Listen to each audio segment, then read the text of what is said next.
When Vicki Lawrence joined the Carol Burnett Show, she was just 17 years old. The others were more mature, skilled, and seasoned.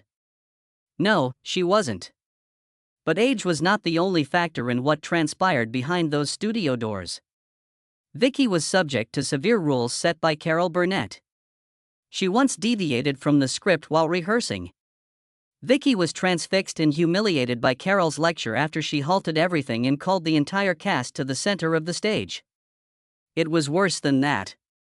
She was purposefully put through impossible scenes by the writers. She had excruciating hives that covered half of her body as a result of Tim Conway hiding her scripts. The hush that ensued for 5 years was the true shock. Vicki Lawrence was born on March 26, 1949, in a small community near Los Angeles in Englewood, California. Howard, her father, was deeply scarred by his past. In order to avoid growing dangers, his Jewish family left Austria in the 1930s and arrived in America via Ellis Island. Although Howard put a lot of effort into becoming a certified public accountant, he wasn't accepted everywhere despite his credentials. When they sought his last name, people canceled meetings. Others refused to even shake his hand.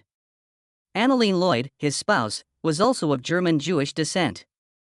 However, she abandoned that when she turned to become a devout Christian Scientist. Thus, no physicians were present in the home. Not even aspirin. If Vicki became ill, her mother would simply pray. Laughter filled their home, despite its lack of possessions. Vicki was already performing skits by the time she was 5. She would take an old coat, use a broom as a microphone, and begin imitating famous people like Carol Burnett. She used the living room as a stage. She enjoyed making her folks giggle. She would occasionally be asked to perform at gatherings hosted by her neighbors. She was observed by others, but there was also a more significant issue. Because of their last name, her father had witnessed far too much animosity.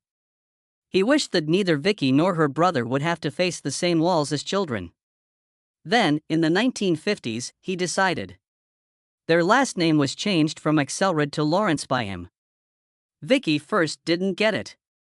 It was almost like hiding. She discovered years later that it was survival. Vicki's voice became distinctive at school. She practiced harmonies and joined local singing clubs, improving each week. She performed the song Over the Rainbow at a talent event when she was 10. The audience was strongly affected by the emotion in her powerful voice. She received a round of applause. She was permanently impacted by that night. Although she was unsure of how it would occur, she was certain that she wanted to pursue a career in entertainment. It was difficult at home. Illnesses were treated with faith and silence. Only prayer, hope, and silence, no medication. Without any therapy, Vicki endured a series of fevers. Those ignored childhood moments eventually became linked to some of her ongoing health problems, such as persistent hives. She discovered what it meant to persevere while lying in bed trembling with fever. She strayed from the church's doctrine as she grew older. Her early training in silently coping with grief, however, never left her. She was more than a typical student by the time she arrived at Morningside High School. She had a lot of power. She captained the cheer squad, created rally dances, graduated as class valedictorian in 1967, and even included jazz-style moves she had seen at clubs into the performances. She was already referred to as a celebrity by her classmates. She was undoubtedly going to be successful. Even the local media attended her rallies. She could lead a cheer squad with one hand, wield a microphone in the other, and ace a scientific test the following morning. Her dreams, however, weren't always so obvious. Vicki initially desired to work as a dental hygienist. Because she liked her dentist and found the work to be neat and safe, she enrolled in pre-dental studies. Then something occurred. After joining the school's glee club, she received an invitation to perform the national anthem during a Lakers game. She was seen by talent scouts somewhere in the stands. Afterward, they went up to her and said she had stage presence. Everything changed at that unexpected moment. Perhaps she wasn't suited to quiet offices and spotless teeth. Perhaps her voice had a different destiny. She competed in a local beauty pageant known as the Miss Fireball event that same year. It was operated by a chain of local petrol stations. She performed a daring comedic imitation of Lucille Ball for the talent segment. It succeeded. She received $500 and the prize.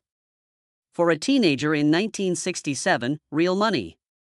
Furthermore, it invited her to join the national singing group, the Young Americans. The doors were beginning to open. However, Vicki didn't wait for approval. When she was 17, she began sneaking out to try out for commercials. She concealed everything as she knew her stern parents would not approve. She was hired for one of those auditions for a local milk commercial. Unspoken, she danced, got paid, and put the money aside. That silent defiance proved to her that she could succeed. She didn't require approval from others. Then the letter arrived. She wrote Carol Burnett a fan letter while she was still a high school student. In addition to a newspaper article about her victory in a beauty contest, she provided a picture of herself dressed as one of Burnett's TV characters. She never anticipated a response, but Carol Burnett not only replied, but also hung the picture on the wall of her dressing room. Then she went to see Vicki live on stage. Carol was the one who put Vicki's Miss Fireball crown on her head after she won. Then everything changed that night. She was asked to try out by Carol in 1967. Vicki was put through a screen test despite having no prior professional acting experience. One of her rivals had experience as a soap actress. The time the producers asked the two women to pretend to argue like sisters, however, was stolen by Vicki. She felt like Carol's real sister because of her innate humor, quick banter, and improvisational skills. The part went to her. On September 11, 1967, she landed her first acting role in the Carol Burnett Show's debut episode. Her age was 18. In one night, she had to commit 12 complete pages of the script to memory. There are no cue cards or second takes. She performed flawlessly in front of over 1,000 people when she took the stage. Not only was her talent demonstrated in that moment, she entered television history as a result. She attempted to juggle college and her newfound celebrity. The play ran for 30 weeks a year, but she enrolled in UCLA's theater arts program. She began her days before dawn, rushing from campus to the studio, rewriting sketches, changing costumes, and doing 5-hour rehearsals. Her everyday students were comedy icons like Harvey Korman and Tim Conway. She couldn't keep up with the double life after 2 years. She left because she was already learning from the top professionals in the field, not because she lacked intelligence. She was not given an easy time by the writers. They tested her because they didn't trust a teenage immigrant. To check if she could remain in character, they offered her silent parts. She sat quietly at a dinner table in one sketch while Harvey Korman created a constant state of craziness all around her. They were hoping she would shatter. Did she not? More than any lecture, her timing was honed in those silent moments. Only a year into her career, in 1968, she flew into Vietnam with Johnny Grant as part of a USO tour. She was only 19. On one occasion, she performed, "These boots are made for walkin'" in front of 5,000 troops packed into a hot makeshift tent city. They screamed, clapped, and cheered like their lives depended on it. In a sense, they responded positively. Offstage, she witnessed the pandemonium, the terror, and the injured. It helped her mature more quickly than fame could. Vicki Lawrence was just 17 years old in 1967 when she made her debut on the Carol Burnett Show. The others were more mature, experienced, and skilled. She had to keep up, but she wasn't. Even during rehearsals, Carol Burnett made sure that no one was allowed to behave out of character. Vicki once chuckled during a somber sketch. Carol put an end to it. With the producers looking on, she brought the whole cast to the middle of the stage and delivered a sharp reprimand about discipline. Vicki stood there, stunned, ashamed, and aware that this was more than a job. The conflict was war. She couldn't simply be amusing. She had to make it. Though it also made her more resilient, the experience left her somewhat damaged. From that point on, every glance, cue, and phrase had to be accurate. She was determined to earn her spot in that room full of giants, so she remained silent despite the mounting pressure. It was not intended for her to have the Eunice character. It was intended for Carol. Vicki's arrival, however, altered everything. Vicki's voice didn't sound written, and the nasty line was something like, "Life say and so are you." It sounded real. The authors were alerted. The audience also did. Carol did, too. The resentment Vicki felt wasn't a gag. It was a mirror, loud and distorted, and it did its job. Eunice was a mainstay. When she entered that filthy set and opened her mouth, everyone was ready for an emotional gut punch. Vicki was no longer merely the little child who needed to be watched, and the sketch completely changed the show's flow. It was she who stole scenes, anchored routines, and took responsibility for the suffering underlying the jokes. Vicki Lawrence was nominated for her first Emmy in 1976. Instead of being pure delight, it wasn't. She didn't feel like she belonged. Every other nominee that year had awards, theater credits, drama skills, and prestige. She played the loudmouth, the southern mess, and the brat for years on a sketch show. Instead, Vicki excused herself, went to her dressing room, locked the door, and sobbed as Rue Lanahan emerged victorious. Although she was aware of her excellent work, she secretly believed that her inclusion on the list was an error. For years, she had lived among legends, acting as though she were one of them. This served as a reminder that she might not be.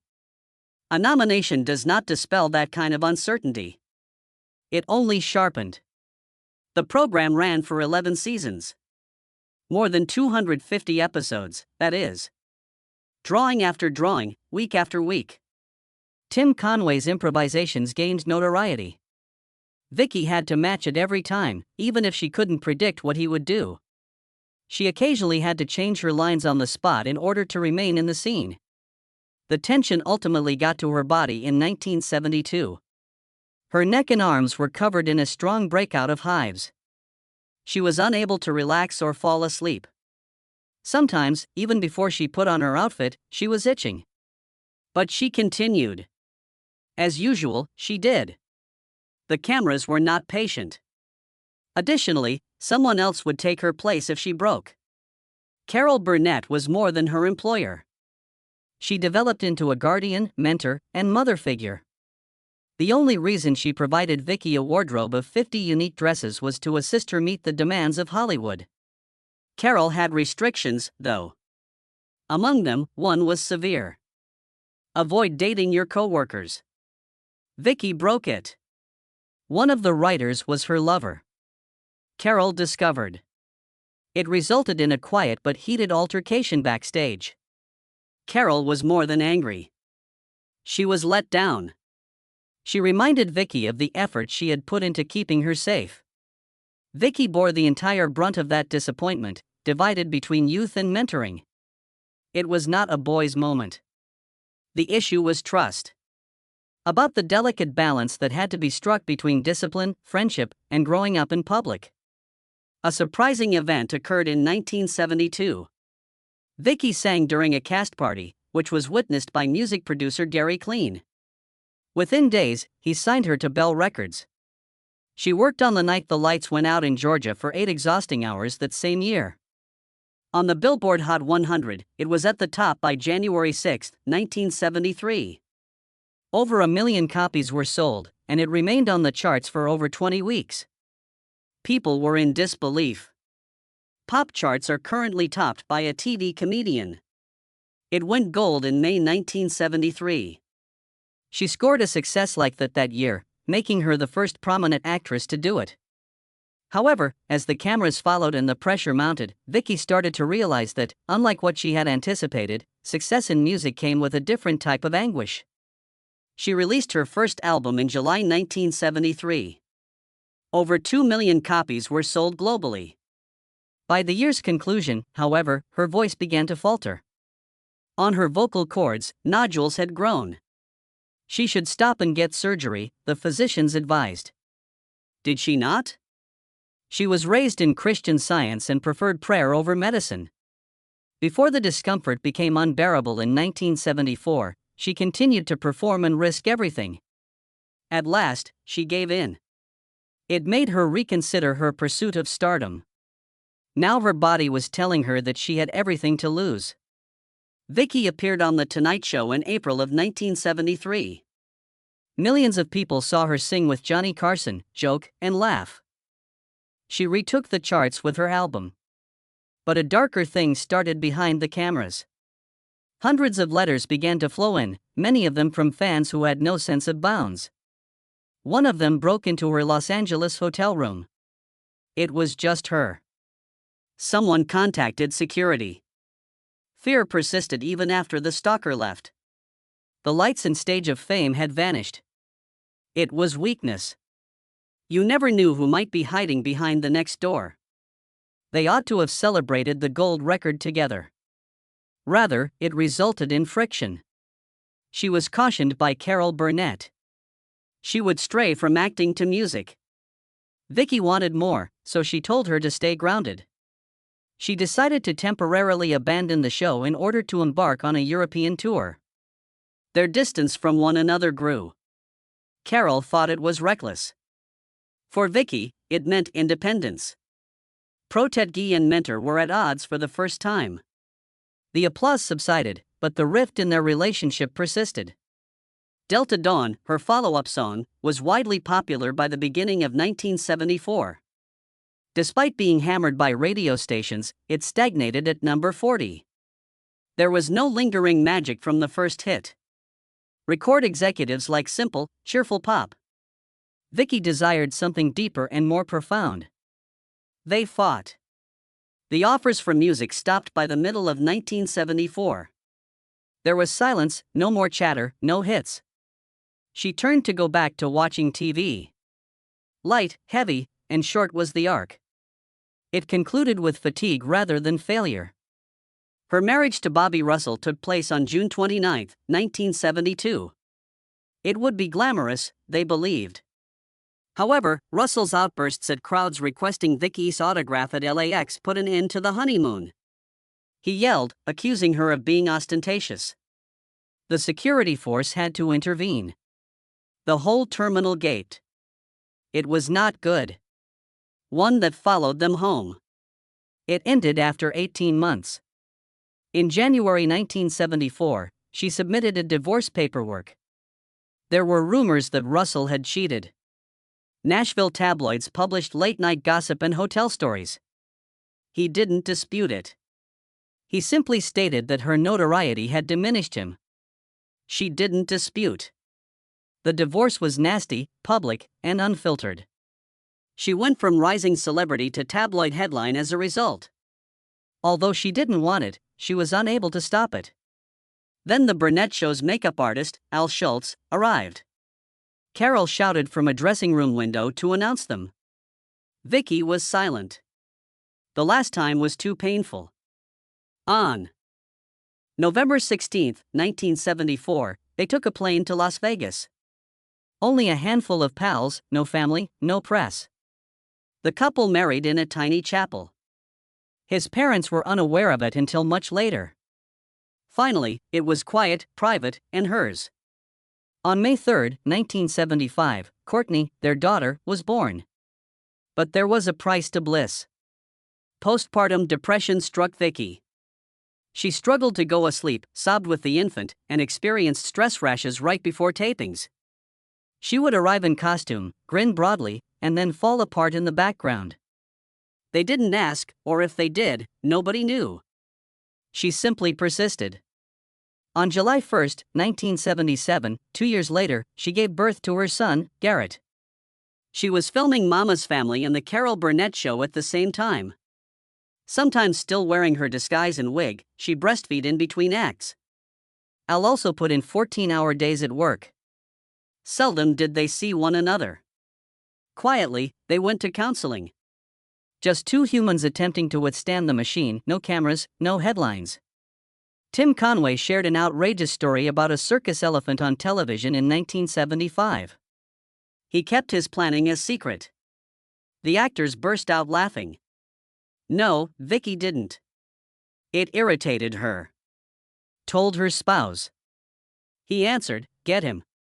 Then, in the middle of the following scene, she yelled, "I hate elephants." This broke the situation. Even Carol was out of character. Still, it was broadcast. People adored it. Ratings rose by 15%. At that point, Mama ceased to be a sketch and began to become a force, yet she continued to feel unsafe. She once buried her script, Tim Conway. She had 10 minutes to live and go out blind. She barely managed to do it. She was not Tim after she had sobbed. Despite not having any improv training, she gradually began to push back after learning the craft. Her strength persisted along with the uneasiness. Uneunice premiered as a full-length special in 1982. Vicki slapped Harvey Korman in one take because she was so fierce in her portrayal of Mama. CBS became alarmed. They believed it was excessive. They considered chopping it. She responded with a fight. Claimed that was Mama's manner. It was well received when it aired uncut. That one special changed her career once more. She lost all 5 of the Emmys for which she was nominated. Hearing producers murmur that she would never succeed on her own, however, hurt much more. After listening, she proposed Mama's Family. The program was acquired. It has hundreds of episodes and ran for years. The child who laughed during rehearsal did not fare too badly. In 1983, Vicki Lawrence founded Mama's Family, but she was doing more than just penning the Carol Burnett Show's coattails. For millions of American homes, she was creating something noisy, defiant, and strangely familiar. In the first week of its broadcast, almost 20 million people watched. A daring move that demonstrated their confidence in this raspy-voiced grandmother was NBC's order of 100 episodes in advance. Thelma Harper, who used to throw one-liners in quick sketches, had all of a sudden developed into a full-fledged sitcom character, surly and sharp-tongued yet rooted in something more profound. Vicki had persuaded the audience that this was not only a spin-off. It was a home mirror, skewed but accurate. But she battled for the appearance of that mirror from the beginning. Mama and her brother-in-law were romantically connected in one of the early scripts. After reading it, Vicki slammed it shut and strode into the writer's room. She informed them that it was being revised without asking. The ridiculousness of sitcoms didn't concern her. She didn't sign up for that particular show. She was supported by executive producer Joe Hamilton, who was also her former father-in-law. The authors dropped the shock, kept the grit, and altered the plot. Mama's morals were off limits from that point on. The core of the show was defined by the line that Vicki had drawn.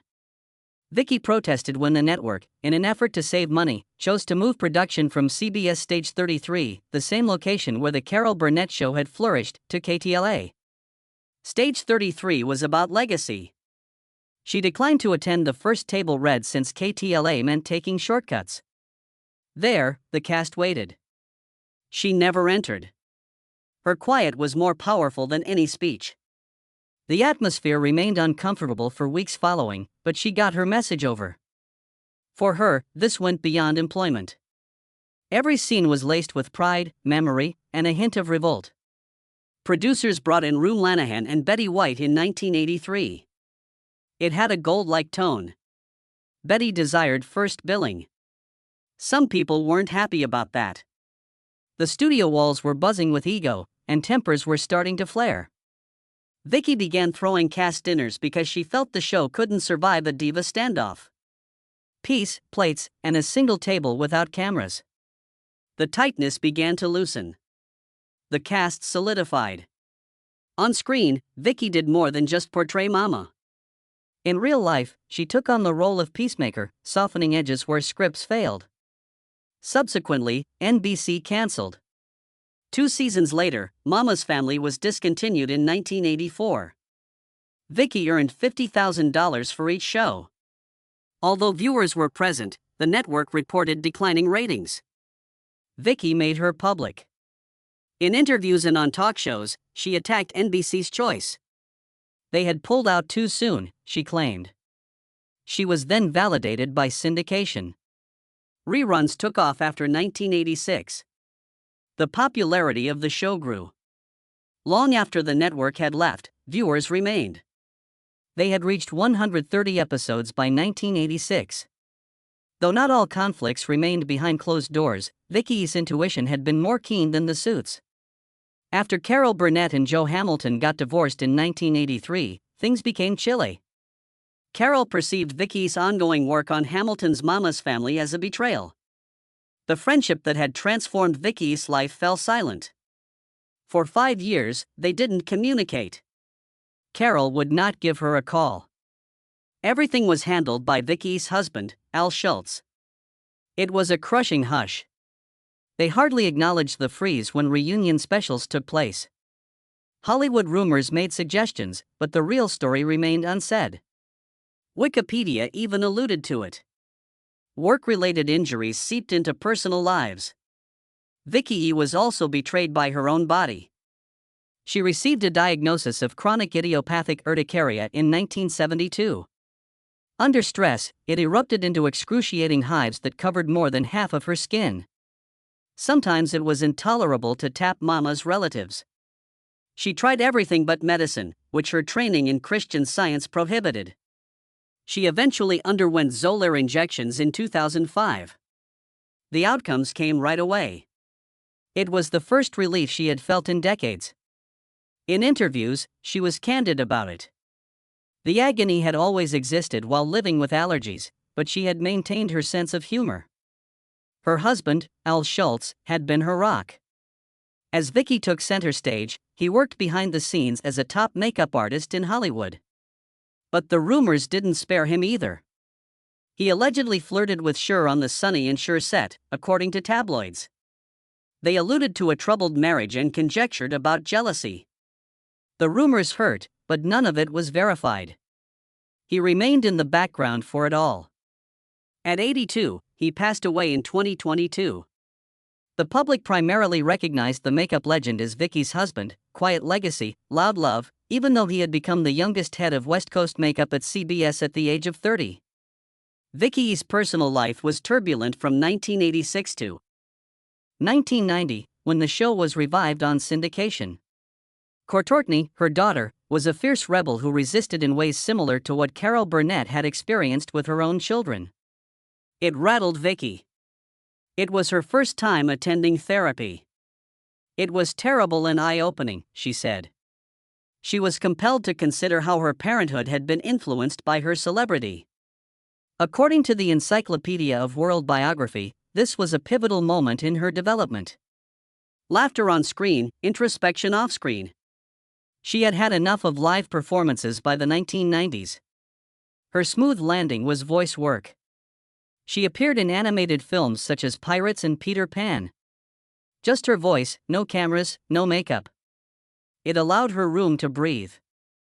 However, Vicki declined to participate in the 1992 Carol Burnett reunion special.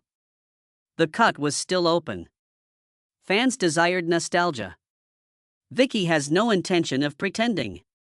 IMDb attested to the absence. There was still weight to the silence between them. In 1993, it broke at last. After Vicki's father passed away in 1991, their anguish persisted. Carol Burnett issued a public apology at the 1993 Emmys. Vicki was caught off guard when it happened live. Tears came as they hugged. The reunion turned into the Carol Burnett Program, a TV special. That same year, a reunion aired. It was warm and gentle, like if nothing had ever gone wrong. Even under the laughter, though, the years had left their mark. Next came 2025. At 76, Vicki made news once more. She was unexpectedly cast for Palm Royale Season 2. The star was already Carol Burnett. Vicki's persona would be connected to Carol's enigmatic history, the show implied. She was specifically asked by Carol. They were collaborating once more after over 40 years. It was more than a sentimental reunion. It was curative. In order to check if the ancient spark could still light up the screen, fans leaned in. But heartache happened once more. Al Schultz passed away in their Long Beach residence on June 19, 2024. The man who had spent 50 years in the wings was no longer there. He was 82 years old. Their golden anniversary was just a few months away. Vicki took her sorrow and vented it. She started advocating for the rights of makeup artists in unions. Her passing gave others a voice. The industry paid attention to TV insiders' coverage. Long before all of this, Vicki had introduced a cosmetics brand on HSN in the early 2000s. It was Vicki's Fireball Red lipstick that was the most popular. It made almost $1 million in its first year. Because it felt like her, she had made something that ladies adored. Funny, bold, and humble. She chose the colors, created the logo, and made her fashion into a business. The lipstick made a connection, not simply sold. It was dubbed a beauty staple by my news to use. She had evolved beyond her role as a performer. She was a symbol. In 2024, she will host the revival of Win, Lose, or Draw while writing her memoir. Still remembering, still smiling, still surprising people at the age of 76. She claims that Carol Burnett influenced her career 90% of the time. She does, however, express sorrow for not standing up more when it was important. The voice that once declined to read a table draft is now more audible. Jokes are no longer the only thing that matter.